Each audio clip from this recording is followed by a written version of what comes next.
പ്രിയപ്പെട്ട വിദ്യാർത്ഥി സുഹൃത്തുക്കളെ, നമ്മൾ ഈ വീഡിയോയിൽ ഡിസ്കസ് ചെയ്യുന്നത് ബജറ്റ് അനാലിസിസ്, അതിൻ്റെ മൊഡ്യൂൾ 3 ബജറ്റ് പ്രോസസ്സിലെ 3 മാർക്കിൻ്റെ ഷോർട്ട് ആൻസർ ക്വസ്റ്റ്യനും അതിൻ്റെ ആൻസറുമാണ്. First question, budget circular.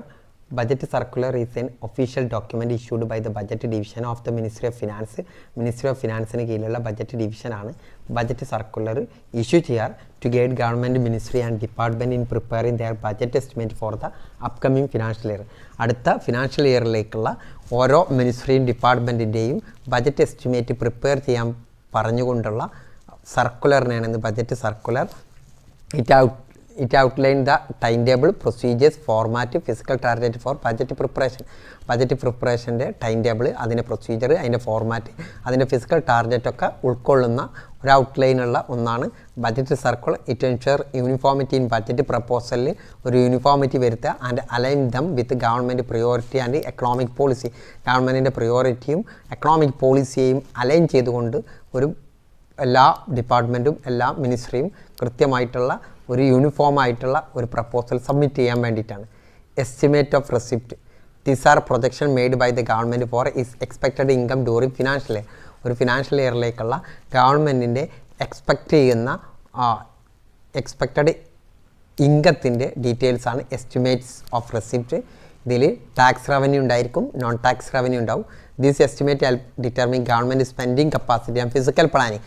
ഈ എസ്റ്റിമേറ്റിൻ്റെ അടിസ്ഥാനത്തിൽ നെക്സ്റ്റ് വർഷത്തെ ഇത്രയാണ് വരുമാനം പ്രതീക്ഷിക്കുന്നത്, അതിൻ്റെ അടിസ്ഥാനത്തിലാണ് ഗവൺമെൻറ്റിൻ്റെ സ്പെൻഡിങ് കപ്പാസിറ്റിയും ഫിസിക്കൽ പോളിസിയും ഡിറ്റർമിൻ ചെയ്യാൻ സാധിക്കും.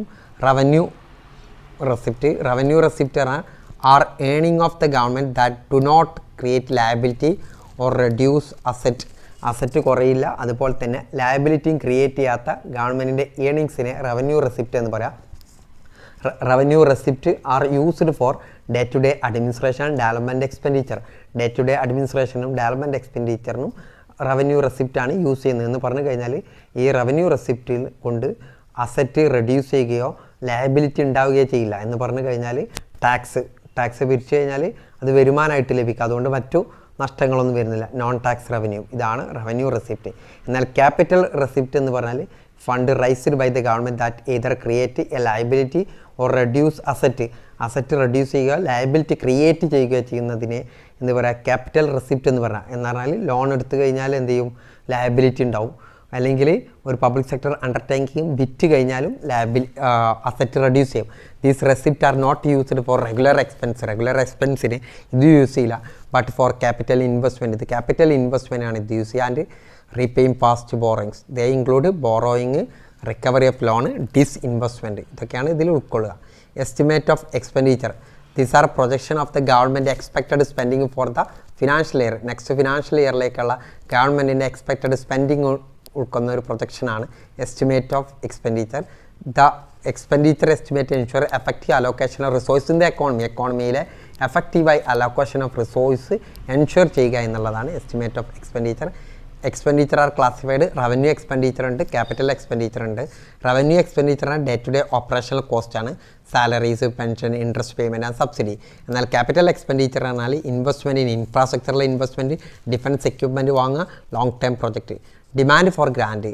These are formal requests submitted by each ministry and department to seek parliamentary approval for government expenditure. Government expenditure ഓരോ ഡിപ്പാർട്ട്മെൻറ്റിനും ഓരോ മിനിസ്ട്രിക്കും വേണ്ടിയിട്ടുള്ള പാർലമെൻ്ററി അപ്രൂവൽ, അവരുടെ ഗ്രാൻറ്റ് ഫണ്ട് ലഭിക്കുന്നതിന് വേണ്ടിയിട്ടുള്ള ഫോർമൽ റിക്വസ്റ്റിന് ഡിമാൻഡ് ഫോർ ഗ്രാൻറ്റ്.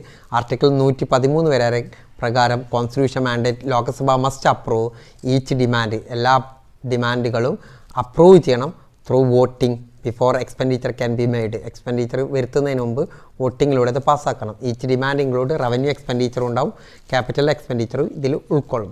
ഇനി FRBM ആക്ട് നമ്മൾ മറ്റൊരു വീഡിയോയിൽ പറഞ്ഞിട്ടിട്ട്, ഇത് fiscal responsibility of budget management ആക്റ്റാണ്. This law was enacted ensure fiscal discipline ഉറപ്പ് വരുത്തുന്നതിന് വേണ്ടിയിട്ടാണ് ഈ ആക്ട് ഉണ്ടാക്കിയിട്ടുള്ളത്. Control deficit spending by the government, deficit spending ഒഴിവാക്കുക. റെഡ്യൂസ് ഫിസിക്കൽ ഡെഫിസിറ്റ് റെഡ്യൂസ് ചെയ്യുക, eliminate revenue deficit over time, increase transparency in government ഫിനാൻസിൽ transparency ഉറപ്പുവരുത്തുക. FRBM act requires the government to present medium term fiscal policy statement, macro economic framework സ്റ്റേറ്റ്മെൻറ്റും എന്ത് ചെയ്യണം, government present ചെയ്യണം. Public account of India നമ്മൾ മറ്റൊരു വീഡിയോയിൽ പറഞ്ഞതാണ്, ഇതിലും അത് ഉൾക്കൊള്ളുന്നുണ്ട്. പബ്ലിക് അക്കൗണ്ട് ഓഫ് ഇന്ത്യ എന്ന് പറയുന്നത് ഗവൺമെൻറ് ഒരു ട്രസ്റ്റി ആയിട്ട്, ഒരു മീഡിയേറ്ററായിട്ട് ഗവൺമെൻറ് ബിലോങ് ചെയ്യുന്ന പബ്ലിക് അക്കൗണ്ട് ഫണ്ടുകളാണ്, പബ്ലിക്കിൻ്റെ ഫണ്ടാണ് പബ്ലിക് അക്കൗണ്ട് ഫണ്ട് എന്ന് പറഞ്ഞു കഴിഞ്ഞാൽ.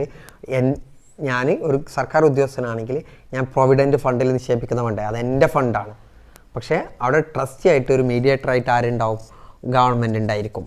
Unlike the consolidated fund, the government does not need parliamentary approval. ഇന്ന് എടുക്കണമെങ്കിൽ പാർലമെൻറ്റിൻ്റെ അപ്രൂവൽ വേണ്ട to use this money, but it must return it when due. എന്ന് ഡ്യൂ ആകുന്നതിന് മുമ്പ് അത് റിട്ടേൺ ചെയ്യണം. ഇതിൽ പ്രൊവിഡൻറ്റ് ഫണ്ട് ഉണ്ടാവും, സ്മോൾ സേവിങ് സ്കീം ഉണ്ടാവും, ഡെപ്പോസിറ്റ് ബൈ ലോക്കൽ ബോഡീസിൻ്റെ ഡെപ്പോസിറ്റാണ്, കോർപ്പറേഷൻ ഇൻഡിവിജ്വലിൻ്റെ deposit, reserve fund maintain by the government maintain ചെയ്യുന്ന റിസർവ് ഫണ്ട്. അംബ്രല്ല സ്കീം എന്ന് പറയുന്നത് are broad government program that combine multiple smaller scheme under the single framework. ഒരു single ഫ്രെയിം വർക്കിന് കീഴിൽ കുറേ പദ്ധതികൾ ഉൾക്കൊള്ളതാണ് umbrella scheme. The scheme improve efficiency improve ചെയ്യും, ഫണ്ടിങ് അലോക്കേഷൻ ഇമ്പ്രൂവ് ചെയ്യും, കോർഡിനേഷൻ അക്രോസ് ഡിപ്പാർട്ട്മെൻറ്റുകൾ തമ്മിൽ coordination. National social assistant program include different pension and welfare scheme national social assistant പ്രോഗ്രാമിന് കീഴിൽ. Mission Shakti integrate multiple women empowerment program. Ayushman Bharat merge health insurance and wellness initiative. ഇനി budget proposal outline new government policy, tax change and expenditure plan for the upcoming next financial yearലേക്കുള്ള ഗവൺമെൻറ്റിൻ്റെ new government പോളിസികൾ അതിൽ ഉൾക്കൊള്ളും. Tax changes, expenditure plan. These proposal are debated and approved by parliament before becoming law. നിയമമാക്കുന്നതിന് മുമ്പ് പാർലമെൻറ്റിൽ ഇത് എന്ത് ചെയ്യണം? ഡിബേറ്റ് ചെയ്ത് ഇത് അപ്രൂവ് ചെയ്തിരിക്കണം. ഇതിൽ ഉൾക്കൊള്ളുന്ന change income tax slab, introduction of new welfare scheme, allocation for education, defence, health and agriculture, ഇതിനൊക്കെയുള്ള അലോക്കേഷനൊക്കെ ഇതിൽ ഉൾക്കൊള്ളും. ഓക്കെ, ഇത്രയാണ് ഈ മൊഡ്യൂളുമായി ബന്ധപ്പെട്ട് നിങ്ങളുമായി പറയാനുള്ളത്. Okay, thank U.